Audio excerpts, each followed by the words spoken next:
Жоғарыда көрсетілген жең фасонын қалай оңай әрі тез арада жасап алуға болады. Сәлем достар, қыздар, құрбылар, қыз келіншектер. Сіздермен бүгін тігін өнері каналының авторы Балжан Асқарқызы. Ал ендеше жең дизайнын алуға көшейік. Мынау бізде жең үлгісі. Осындай толықтай жең үлгісі керек болады. Сол жең үлгісін біз 4 бөлікке бөліп аламыз. Бірі мынау қолтық асты нүктесін жаңағыдай көлденеңінен сызамыз және жеңді ортасынан бөліп шығамыз. Енді осы сызылған жаңағы сызықтарымызды қиып аламыз. Әрине жеңдеріңіз бір-бірінен бөлініп кетпеу керек.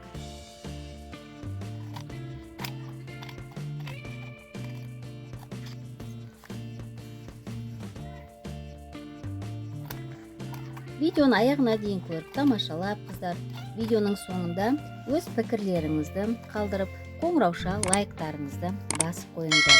Міне бізде мынандай болып шықты. Енді осының астына біз қосымша мындай қағазын қойып аламыз.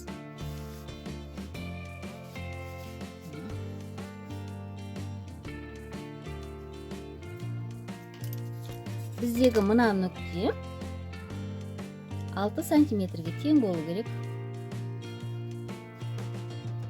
Мына менде 6 сантиметрге тең болды.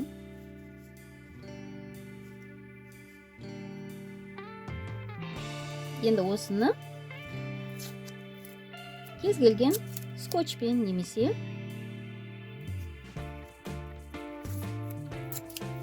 бумажный скотчпен немесе қағаз клейімен тексеріп етіп қойсаңыздар болады. Енді бізге мынау қашықтық керек.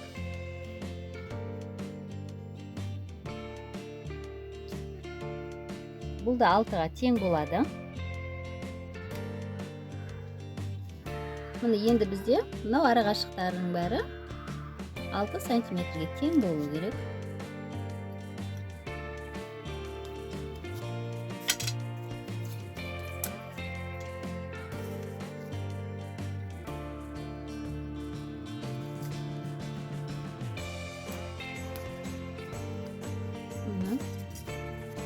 Енді бұның жоғары жағын белгілеп аламыз. Міне мияғын жасап алдық. Енді біз мына жоғары жағын орта жерін тауып аламыз. Жалпы неден. Және содан жоғары қарай 5 сантиметрін көтеретін боламыз.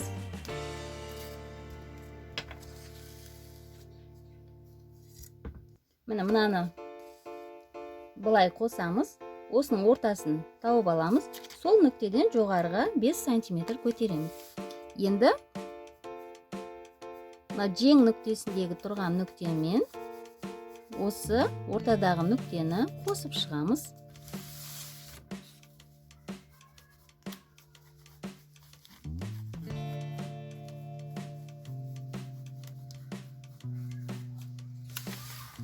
Міне қосып шықтық.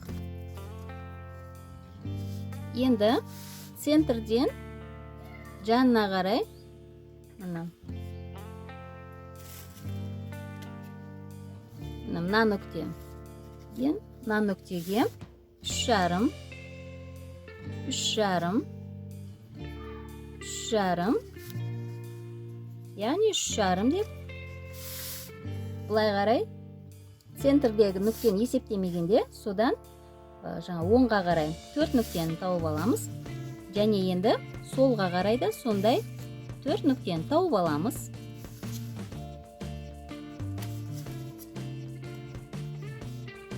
Тауып алдық.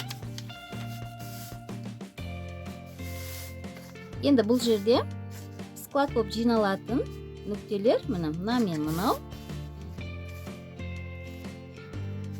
Мына мен мынау. Мына мен мынау. Және мына мен мынау, мына нүктелер бір-біріне қосылып жиналып шығады. Енді осыны қазір қиямыз. Сөйтеміз да мата бетіне түсіреміз.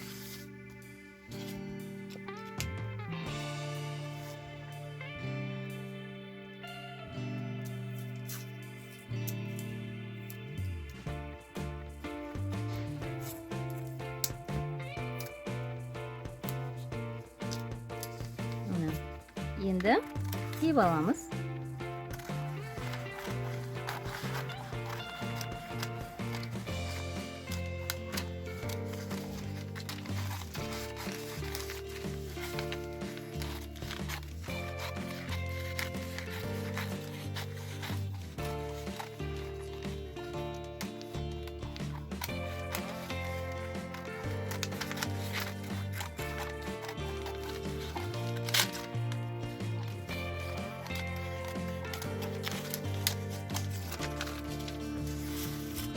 Міне қиып алдық. Бізде жең үлгісі дайын болды. Енді осы дайын болған жең үлгісін мата бетіне түсіріп аламыз.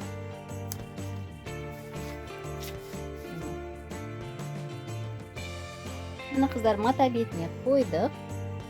Енді осыны жаңағы запасымен қосып қырқып аламыз. Запастарыңыз міндетті түрде 7 немесе 8 мм болу қажет.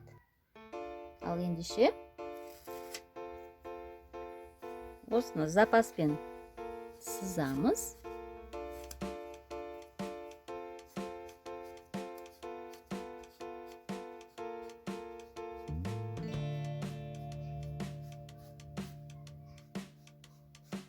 Сөйтеміз да киіп аламыз.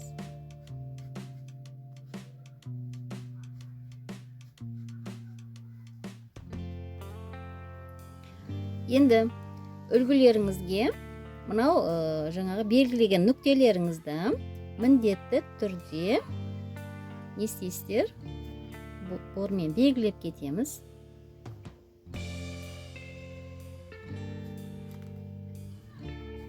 Белгілеп алдық. Ал ендеше қиып шығамыз. Міне біз қиып алдық. Міне мен әр тұсын нүктелерді белгілеп шықтым. Сіздер де міндетті түрде белгілеп аласыздар. Енді осыларды складкаға жиып аламыз.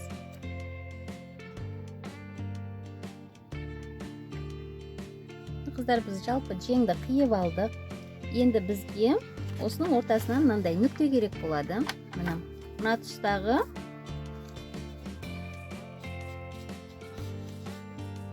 мына нүктені біз жаңағы астынан тауып алуымыз керек. Міне. Мен булавка қыстырып қоямын. Міне бізде бұл бір нүкте. Енді осыдан төмен қарай 4 см түсіреміз дағы. Міне бізде 2 нүкте болды.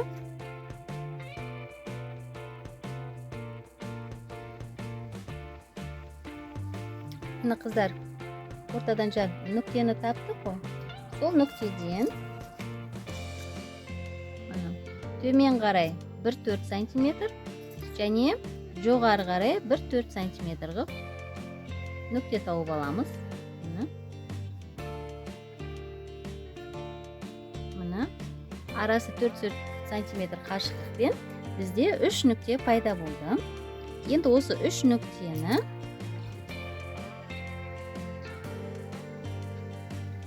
біріктіреміз.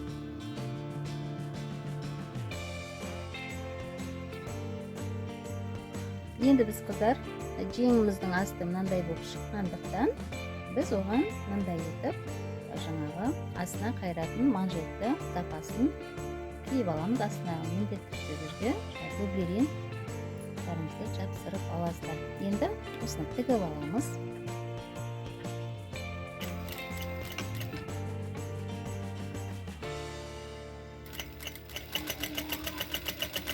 Мынадай етіп 0,5-та шеңді тігіп аламыз.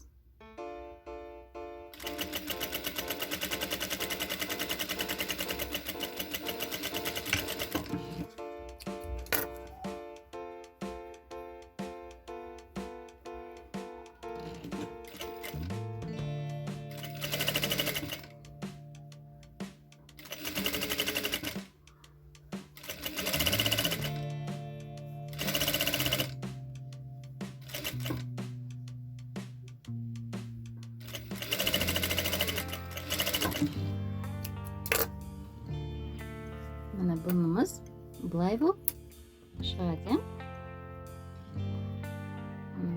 Егер жеңдеріңіздің мына жеріне тігіс түсірмеймін десеңіздер, ол кезде мынау астын аберлоктап жатқан кезде паутиналық жаңа ленталарыңызды тастап қосып аберлоктасаңыздар, үтікпен жаңағыдай бастырып шыға саласыздар. Сол кезде жеңдеріңізге тігіс түспейді. Біреулер әрине ұнатады тігіс түскен, біреулер ұнатпайды. Сол үшін сондай жаңағыдай амалдарды пайдалануға болады. Мына қыздар, мен мына аберлогын салып, астына паутинасын қосып, үтікке басып шыға салдым. Қараңыздар, қандай аккуратно и тігісі де жоқ.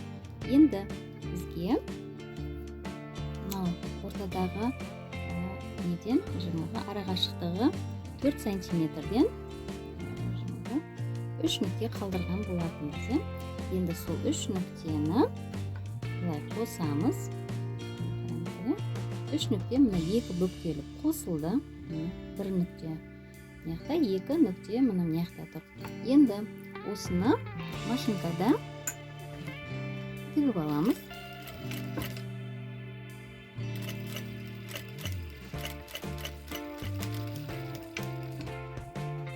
Тігіп алдық.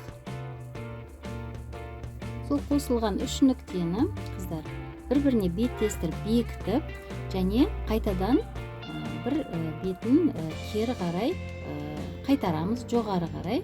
Сөйтеміз де бетіп машинка тігісте тігіп аламыз. Сол кезде бізде мынадай болып шығады. Мына жерде жеңде мынандай нәрсе пайда болады. Енді біз жоғары жақтағы белгілеп көрсеткен нүктелерді мынандай етіп жаңағы жинап алдым. Орта сызыққа қарай сол жағы соған қарай жатсырды. Оң жағы енді орта сызыққа бір-біріне қарай беттесіп жатсып шығады. Енді жеңнің несі шықты. Қазір енді осыны машинка тігісте бастырсаңыздар да болады. Немесе жаңағы шатаспаймын десеңіздер, бірден машинка тігісте қосап шықсаңыздар да болады.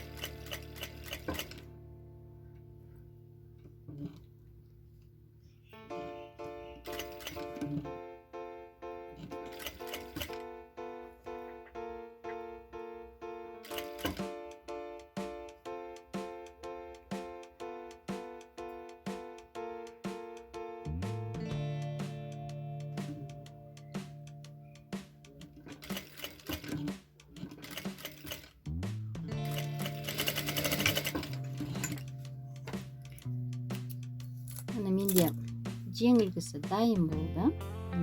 Машинкаға басылған кезде мынандай болып тұрады. Қазір мен манекенге қойып, сіздерге түсініктірек көрсетіп шығамын. Міне қазір манекенге кигіземін, қыздар. Келесі видеоларда жолыққанша сау саламат болыңыздар.